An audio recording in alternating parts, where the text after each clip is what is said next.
بسم اللہ الرحمن الرحیم الصلاۃ والسلام علیک یا سیدی یا رسول اللہ وعلی آلک و اصحابک یا سیدی یا حبیب اللہ الصلاۃ والسلام علیک یا سیدی یا رحمۃ للعالمین وعلی آلک و اصحابک یا سیدی یا شفیع المذنبین۔ اصول فقہ کا تعارف۔ اس لفظ کو فقہ پڑھتے عربی میں تو فقہ بھی پڑھا جاتا ہے، ویسے اردو میں فقہ ہم کہہ رہے تھے لیکن اصل میں لفظ فقہ ہوتا ہے۔ تو یہاں پہ اس لفظ کی دو تعریفیں بیان کریں گے، اس کی لفظی تعریف اور اس کی اصطلاحی تعریف۔ تو پڑھیے اس کو۔ بسم اللہ الرحمن الرحیم۔ لفظ اصول الفقہ مرکب اضافی ہے۔ اس علم کی تعریف میں مرکب کے اجزاء کی معانی کو قطعاً نظر انداز نہیں کیا جا سکتا۔ یہ دو مرکب ہیں، اصول اور فقہ، ان کے معنی کو نظر انداز نہیں کیا جا سکتا، اس لیے علماء نے پہلے ان کے اجزاء کی تعریف کی ہے، اصول کیا کسے کہتے ہیں اور فقہ کسے کہتے ہیں۔ تو یہ دو تعریف اس طرح سے کرتے ہیں نا کہ مضاف اور مضاف الیہ کی الگ الگ تعریف کریں، اس تعریف کو تعریف اضافی کہتے ہیں۔ تو مرکب کی تعریف ایک تعریف اگر دونوں کی اکٹھی تعریف کریں، دونوں لفظوں کو ملا کے تعریف کریں، اس کو تعریف لقبی کہتے ہیں۔ اب یہ دو لفظ اصول اور فقہ، میں نے نہیں کھانی نا، ابھی سبق پڑھا رہا ہوں، میں نے جا کے سبق پڑھا، اب لے جائیں نا۔ تو یہاں پہ مضاف اور مضاف الیہ دونوں کی الگ الگ تعریف، دو لفظ اصول اور فقہ۔ اصول کی تعریف کیا لکھی ہے بلا؟ الاصول جمع اصل، اصول اصل کی جمع ہے، اور لغت میں اصل اس کو کہتے ہیں ما یبتنا علیہ غیرہ، جس پر کسی شے کی بنیاد رکھی جائے۔ جیسے یہ دیوار ہے تو اس کی اصل کیا ہے؟ وہ جو نیچے جو مٹی ڈالی تھی، جو نیچے اس میں پتھر لگائے تھے، انہی کو کہتے ہیں اصول۔ تو اصل وہ چیز ہوتی ہے جس پر کسی شے کی بنیاد رکھی جائے، اور اصطلاح میں لفظ اصل کے بہت سے معنی ہیں۔ ایک اس کا معنی ہے، یہاں پہ دو معنی بیان کیے۔ اصل کہتے ہیں دلیل کو، مثلا ہم سے کوئی پوچھے جی کہ آپ کہتے ہیں کہ نماز فرض ہے، اس پر کوئی اصل کیا ہے آپ کے پاس؟ اصل مطلب دلیل کیا ہے؟ تو اصل بمعنی دلیل بھی استعمال ہوتا ہے۔ یہ لفظ اصل کبھی دلیل کے معنی میں استعمال ہوتا ہے، جیسے کوئی کہے جی کہ نماز کے فرض ہونے پر اصل کیا ہے؟ اقیم الصلاۃ۔ زکوٰۃ کے فرض ہونے پر اصل کیا ہے؟ آتوا الزکوٰۃ۔ جی قتل حرام ہے، اس پر دلیل کیا ہے؟ اس پر اصل کیا ہے؟ لا تقتلوا النفس، نفس کو قتل نہ کرو۔ تو اصل بمعنی دلیل۔ اس طرح سے اصل کا معنی ہوتا ہے قاعدہ۔ مثلا جو آپ پڑھتے ہیں سر میں نحو میں، یہ جو قاعدے اصول پڑھتے ہیں، ان کو قاعدے بھی کہتے ہیں، اصول بھی کہتے ہیں۔ اصول اصل کی جمع ہے، تو اصل بمعنی قاعدہ ہے۔ جیسے کہ مثلا کبھی لفظ اصل قاعدہ کے معنی میں استعمال ہوتا ہے، جیسے یہ قاعدہ ہے بھئی ہر فاعل مرفوع ہوتا ہے، ہر مفعول منصوب ہوتا ہے۔ یہاں پہ انہوں نے لکھا ہے جیسے اصل یہ ہے کہ عام پر عمل کیا جاتا ہے جب تک کہ اس کو خاص کرنے والی کوئی دلیل موجود نہ ہو۔ مثلا ہم نے کہا کہ آج چھٹی ہے، اس کا مطلب یہ تھا کہ سارے طلباء کو چھٹی ہے، یہ حکم عام تھا۔ اگر یہ کہہ دیا جائے کہ اس میں جو ہے نا وہ آج چھٹی ہے لیکن رقیہ اور سمیہ یہ آئے گی، تو مطلب دو بندوں کو خاص کر لیا، حکم پہلے عام تھا، تو جب تک کسی حکم کو خاص نہ کیا جائے تو وہ اپنے عام پر باقی رہتا ہے۔ یہ ایک اصول ہے کہ حکم اپنے عموم پر باقی رہتا ہے جب تک کہ کسی کو خاص نہ کرے۔ تو میں نے آسان مثالیں آپ کو دے دی، قاعدے کی مثال کہ فاعل مرفوع ہوتا ہے، مفعول منصوب ہوتا ہے، یہ بھی قاعدے۔ تو اب تک ہمارا بیان کیا تھا اصل کا۔ اصل کیا چیز ہوتی ہے؟ جس پر کسی شے کی بنیاد ہوتی ہے، جس پر کسی شے کی بنیاد ہوتی ہے اس کو کہتے ہیں اصل۔ دوسرا لفظ تھا فقہ۔ فقہ کا لغوی معنی کیا ہوتا ہے؟ وہ معرفت باطن الشیء والوصول الی اعماقہ، کسی شے کے باطن کو سمجھنا، جاننا اور اس کی گہرائی تک پہنچنا، اس کو فقہ کہتے ہیں۔ لغت میں فقہ کا معنی کسی شے کو سمجھنا، یا فقہ کا مفہوم کسی شے کے باطن تک پہنچنا، گہرائی تک پہنچنا۔ جیسے اللہ تعالیٰ کا ارشاد ہے فَمَا لِهَٰؤُلَاءِ الْقَوْمِ لَا يَكَادُونَ يَفْقَهُونَ حَدِيثًا، ان لوگوں کو کیا ہے کہ یہ بات کے سمجھنے کے قریب ہی نہیں جاتے۔ تو فقہ کا ایک معنی کیا ہوا؟ سمجھنا۔ اس طرح اللہ نے فرمایا مَن يُرِدِ اللَّهُ بِهِ خَيْرًا يُفَقِّهْهُ فِي الدِّينِ، اللہ تعالیٰ جس کے ساتھ بھلائی کا ارادہ کرتا ہے اسے دین کی سمجھ عطا فرماتا ہے۔ فقہ ہمارا سمجھ ہو گیا۔ تو یہ اس کا لغوی معنی تھا۔ فقہ کا لغوی معنی سمجھ، اور اصل کا لغوی معنی کیا تھا؟ بنیاد، جس پر کسی کی بنیاد رکھی جائے۔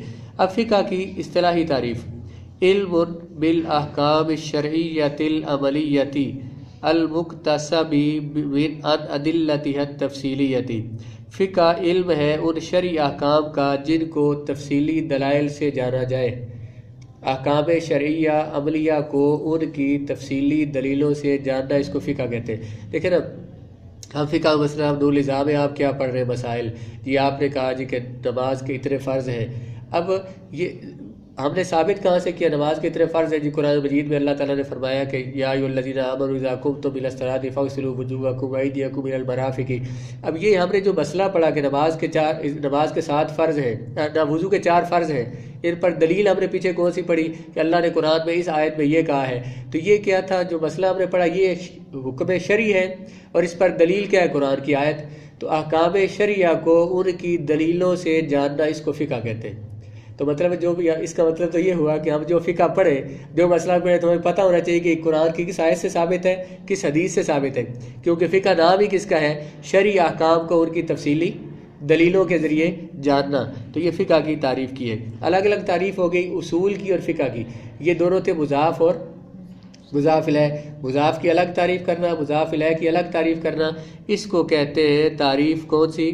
تعریف اضافی۔ کیا کہتے ہیں؟ اب یہ دونوں مل کر، جب اصول الفقہ مل کر یہ پورے علم کا نام بن گیا، لقب ہو گیا، نام ہو گیا، اگر اس طرح سے اس کی تعریف کریں اصول الفقہ پورے اس علم کی، اس کو کہتے ہیں تعریف لقبی۔ وہ شروع میں لکھا تھا، اس پورے مرکب کی تعریف کریں تو اس کو کیا کہتے ہیں؟ تعریف لقبی۔ اب تک ہم نے جو پڑھا ہے وہ اس کی تعریف کون سی؟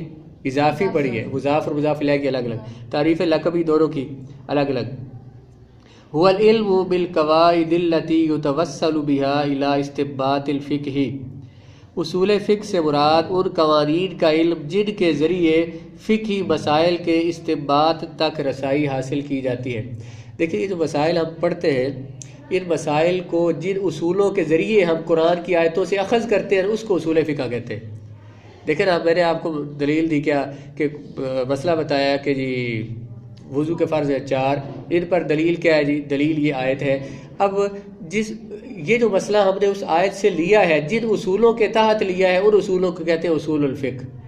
جن اصولوں کے ذریعے قرآن و حدیث سے استنباط کیا جائے، استنباط کا مطلب آیات سے، احادیث سے مسئلے کو اخذ کرنا، نکالنا، تو جن اصولوں کے ذریعے قرآن و حدیث سے مسائل نکالے جائے، ان اصولوں کو کیا کہتے ہیں؟ اصول الفقہ۔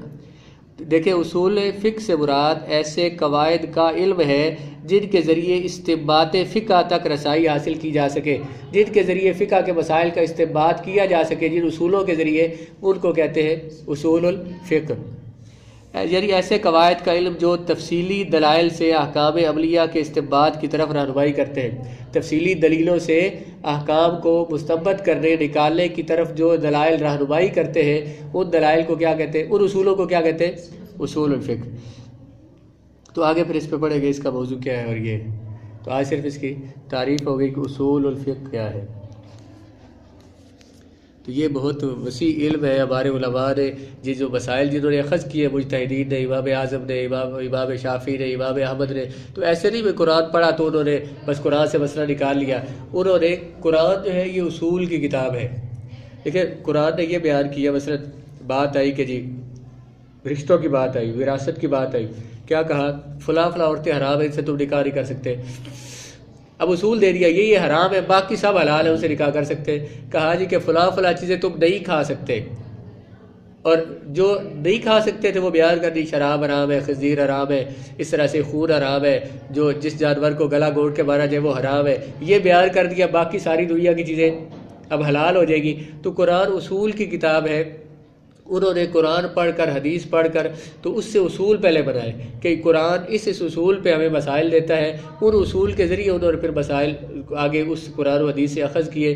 تو یہ بہت مشکل ترین کام ہے، جن علماء نے یہ اجتہاد کیا ہے انہوں نے زندگیاں لگائی اس پہ، اور پورا قرآن پڑھا، پوری حدیث پڑھی، اور جتنی حدیث ان تک پہنچ سکتی تھی، انہیں ملی تھی، اس کو پڑھ کے پھر انہوں نے مسئلہ ثابت کیا۔ اب امام ابو حنیفہ جو ہے، جب امام ابو حنیفہ نے ان کے استاد امام حماد کا وصال ہو گیا تو انہوں نے کہا کہ علم تو دنیا سے اٹھ گیا ہے، اگر اس طرح سے علماء دنیا سے جاتے رہے پھر تو رہے گا ہی کچھ نہیں، علم پڑھانے والے کہاں بچیں گے۔ تو امام ابو حنیفہ نے پھر 30 سال اپنے استاد کی مسجد میں بیٹھے اور انہوں نے یہ قرآن و حدیث کو پہلے اتنی تفصیل سے پڑھا کہ جو مسئلہ بھی ثابت کرتے نا، اب مثلا سوچتے کہ اگر یہ مسئلہ مثلا ہو جائے، نماز میں بندہ ایسے بھول گیا، اسے کیا کرنا ہے، اب اس کا جواب ان کے ذہن میں آیا کہ یہ ہونا چاہیے۔ اب اس کو انہوں نے سوچا اس پہ کہ یہ کسی حدیث کے خلاف تو نہیں ہوگا، قرآن کی آیت کے خلاف تو نہیں ہوگا، پھر خود نہیں سوچا، پھر ان کے 40 شاگردوں کی مجلس تھی، اس میں مسئلہ پیش کیا، وہ مسئلہ ان میں پیش کرتے ہوئے یہ مسئلہ اس کا حل بتاؤ جی، ہر ایک نے اپنا اپنا حل بتایا، پھر انہوں نے اپنے حل پہ دلائل دیے، پھر انہوں نے دیکھا کہ یہ جو ہم نے حل پیش کیا یہ کہیں قرآن کی آیت کے خلاف تو نہیں، حدیث کے خلاف تو نہیں، اگر کسی حدیث کے خلاف ہے تو وہ حدیث کس حدیث سے یہ مسئلہ ثابت ہوتا ہے، کس حدیث کے خلاف ہے۔ اب ان حدیثوں میں پھر انہوں نے دیکھا بھی کون سی حدیث پہلے تھی، کون سی منسوخ ہے، کون سی ناسخ ہے، تو ایک ایک مسئلے پر کئی دن وضاحت رہتی، ان پہ ان کی گفتگو جاری رہتی، پھر آخر میں جب مسئلے میں متفق ہو جاتے کہ یہ حل اس کا ہونا چاہیے، پھر اسے لکھ لیتے، اس طرح سے فقہ آگے جاری ہوئی۔ تو ان جو بڑے علماء تھے جو ہمارے جو یہ چاروں جو بزرگ ہیں، انہوں نے اصول وضع کیے، قرآن و حدیث سے اصول بنائے، ان اصولوں کی روشنی میں ان کے شاگردوں نے اور آگے آنے والی امت نے مسائل بنائے۔ تو وہ جو اصول انہوں نے وضع کیے تھے، بنائے تھے، جن کے ذریعے قرآن و حدیث سے مسائل اخذ کیے جاتے ہیں، وہ تمام اصول ان کا نام ہے اصول الفقہ، اور ان کے ذریعے یہ یعنی فقہ کی یہ بنیاد ہے اصول فقہ۔ اصول فقہ ہوگی تو پھر فقہ، جیسے تو ہم اپنی ضرورت کے لیے عام لوگوں کو تو مسائل کی ضرورت ہے، لیکن یہ علماء کو ضرورت ہے کہ کوئی مسئلہ امام نے کیسے نکالا ہے، وہ اس کی گہرائی تک پہنچنے کے لیے انہیں یہ اصول نکالنے پڑیں گے۔